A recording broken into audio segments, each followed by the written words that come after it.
So ladies and gentlemen, without further ado, I now introduce Naomi Klein. Thank you.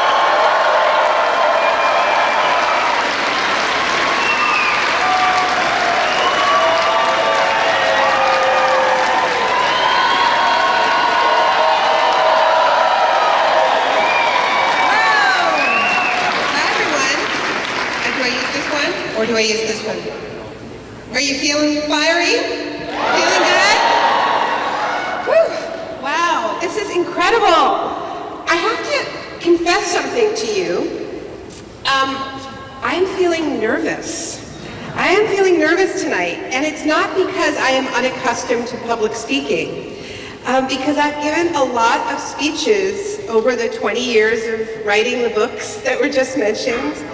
I've spoken to all kinds of people. I've spoken to scrappy activists in massive demonstrations and to studious students in universities, and I've even had occasion to talk to very serious people in suits sometimes. But here's the one thing that I have never done. In 25 years of being part of movements for progressive change, I have never spoken at a rally formally endorsing someone running to be the President of the United States. Until tonight. Until tonight. And there are, lots of reasons why I never decided to dive into electoral politics before. I'm a writer, I'm a researcher, and writers, we like to keep our distance a little bit. I'm also part of social movements, and I believe passionately that we need social movements on the outside of power to push, right? And so I always thought, well, maybe we should keep our distance from politicians and be careful about getting so close. And yet here I am, standing before you, to say that I endorse Bernie Sanders as the next president of the United States. And I want to share with you a little bit about what made me cross this personal Rubicon. Sorry? Louder. This? All right. So I want to share with you what made me break my own rules. It has to do with our moment in history. It has to do with the stakes of our historical moment, what it means to be alive and breathing in 2019. Because what is happening to our planet is unprecedented in human history. We are seeing its very habitability threatened. We are seeing natural systems upon which all of life depends unraveling with terrifying speed. But that's not the only reason I'm here. Because at the same time that this is happening, this campaign is building the kind of grassroots movement that is demanding the sort of transformational change that we need to truly meet the measure of this crisis. And building that kind of movement is unprecedented in my lifetime. I have never seen anything like this campaign.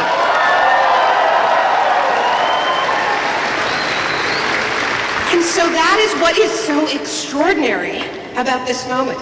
It has promise and peril, one in each hand, and we have to hold these emotions all the time.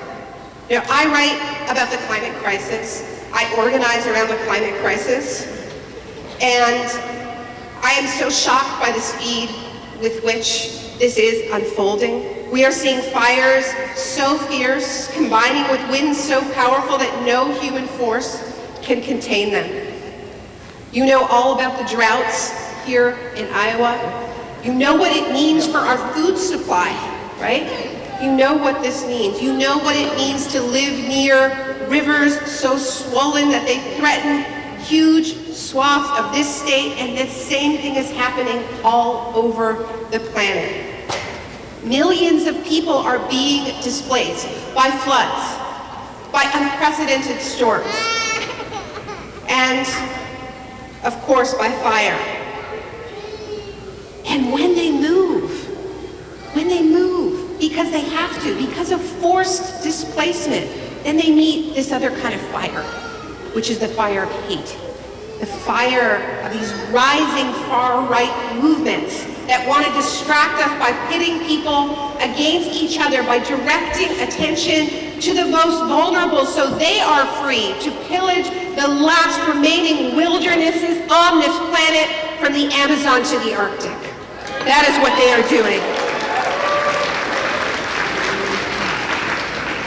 So we are facing these two fires, and a year ago, a little more than a year ago, the foremost panel of climate scientists, the Intergovernmental Panel on Climate Change, charged with advising governments on the best available science, put out a report, and they told us, if we want a fighting chance of averting truly catastrophic climate change, then we need to cut global greenhouse gas emissions in half in just 12 years. Not start it in 12 years, have it done in 12 years. And in a rich country like this one, we have to get it done faster. And that's something that Bernie Sanders understands, because that is what is fair and that is what is just.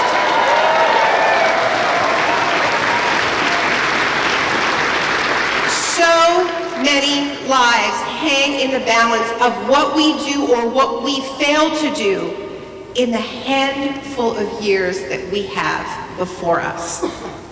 And that was 12 years last year, so it's 11 years now, and it'll be just 10 years by the time we have a new administration, and we're gonna get a new administration.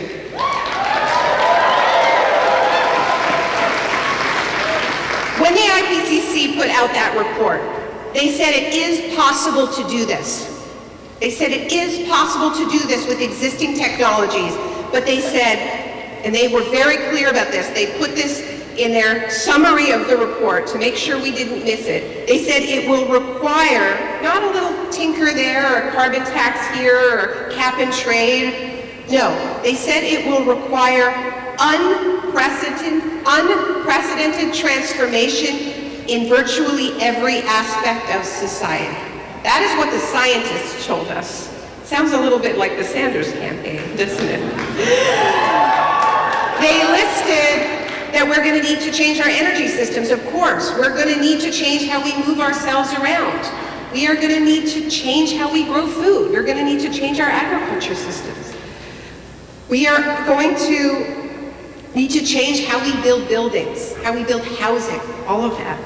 So this is, as you can hear, some of us see this as good news, because what we actually understand is that all of these systems are in crisis with or without climate change. And what climate change tells us is we are on a firm and unyielding deadline, and we need to get this transformation done now.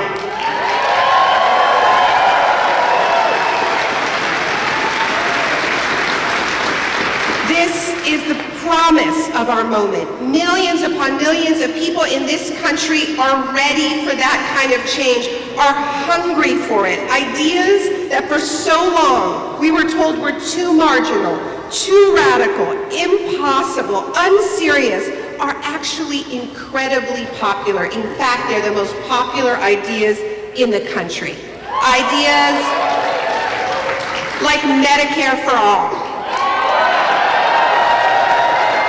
like free public colleges for all and an end to student debt, like an end to endless wars, like justice for asylum seekers and migrants and refugees, like homes for all and living wages and all of it woven together under the umbrella that we call a Green New Deal.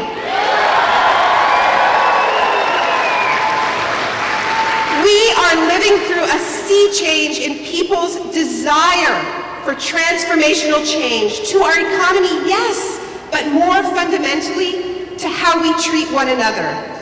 We want to be the kind of people who fight for people we don't know.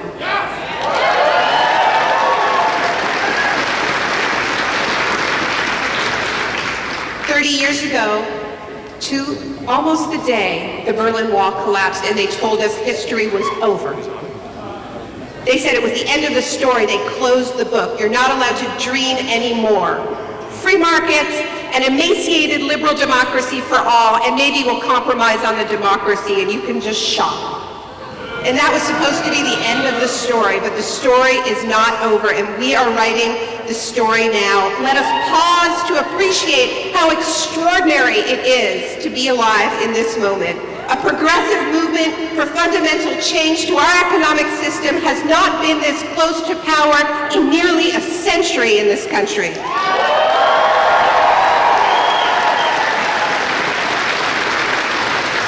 This is the tension, the drama, the unfathomable stakes of our historical moment.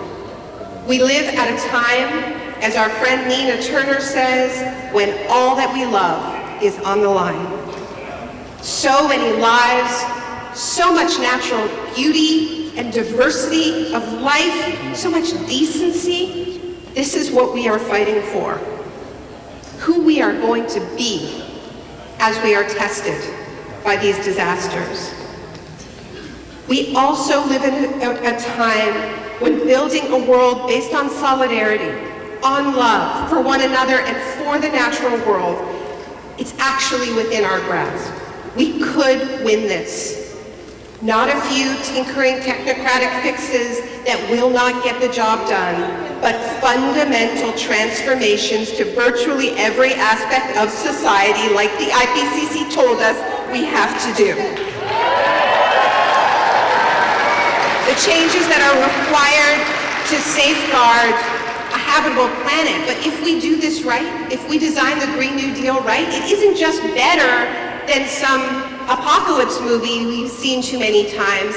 It's better than Tuesday for the vast majority of Americans. We are fighting for the present, not just the future. So, and we are doing this just in the nick of time on the climate clock. That is unbearably exciting. It's also, I find it a little bit terrifying because it means we cannot mess this up. We cannot blow this. We have run out of second, third, and fourth chances. So that is why I'm here tonight, in with both feet, with boots on, because this is not a moment when any one of us can afford to sit on the sidelines. There is a democratic socialist with a chance of winning this election.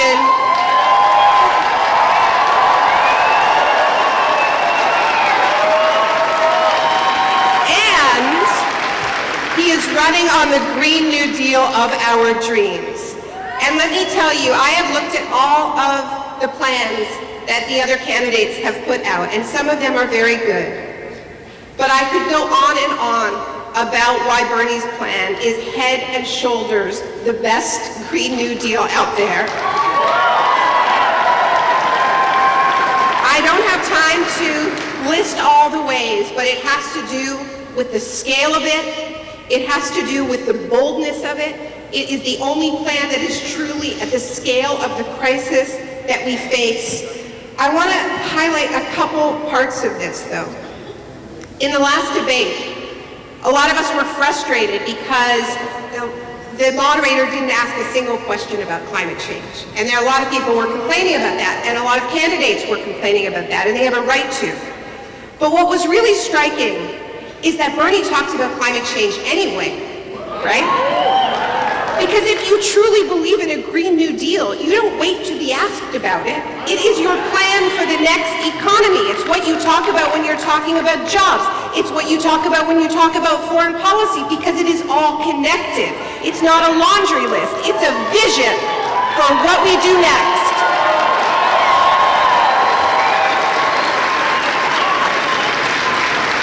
Something else I just want to highlight about one thing that really makes Bernie's plan different.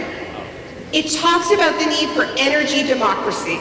That as we change our energy system away from fossil fuels and to 100% renewable energy, we don't have to replicate the same concentration of wealth that we have had in this extractive economy. We can have publicly owned, community-owned, cooperatively owned, renewable energy. So you don't get stuck with higher utility rates while the energy companies pocket all of the money generated from the renewable energy on these lands. That cannot happen. We need that money to help pay for this transition. And so this is a key part of what makes Bernie's plan different and why I believe in it. There are many other parts of it. Another one I want to highlight is Bernie's willingness to confront the culture of militarism in this country.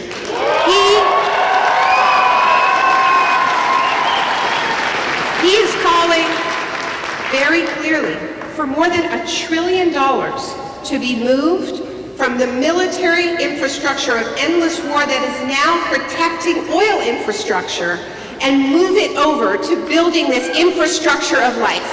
That is the Green New Deal. Now, taking on these weapons companies, okay, taking on the military, that's the greatest taboo in U.S. politics. And that tells you something about Bernie, and it tells you something really important. It tells you he's up for a fight. It tells you he is not afraid of anyone. And that he is willing to pick a fight with the arms companies. He is willing to pick a fight with the Pentagon. He is willing to pick a fight with the fossil fuel companies. And he is willing to pick a fight with the banks and hedge funds who finance them.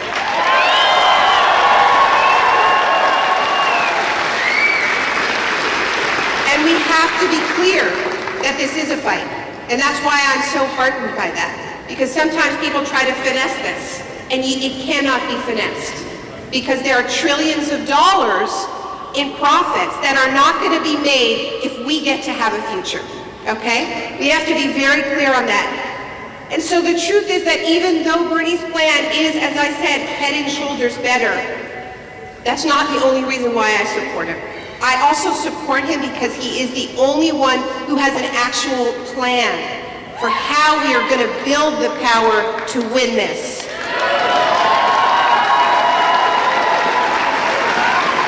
You can have the best Green New Deal plan in the world, but if you aren't building the movement that is going to stand up to all of that corporate and military power, it's not worth the paper it's printed on.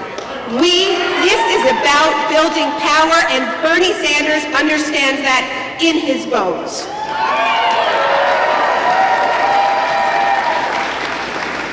And we know this from history, because this country has achieved periods of tremendous progressive change in the past. The abolition movement, the post-Civil War Reconstruction, the original New Deal, the Civil Rights Movement, the women's rights movement, and many more movements. And it was never enough. And they were always cut too short too soon. It was never sustained enough, including the original New Deal, which left many people out. But when these movements happened, the victories were not achieved because somebody had a good plan and somebody gave some good speeches. Those speeches and plans are really important. We need those. But they happen because mass movements of regular people came together to confront the entrenched power of elites. It happened because the balance of power in society changed. It happened because of organizing. Messy grassroots organizing that is always vilified by elites. And there is one candidate who understands that. I have some friends out there who are still, not in this room, but maybe out there, who are still sitting on the fence. And I want to end with a message for them. This is not one of those moments where we are allowed to wait and see which way the wind is blowing. This is also not a moment to nitpick and wait for some idea of perfection. It is a moment to look inside, to grapple with the stakes, the promise, and the peril. We have never been so close to true collapse, nor have we ever been so close to fundamental change. This campaign is about coming together as a movement so strong and so determined that we create our own damn weather system. Thank you so much.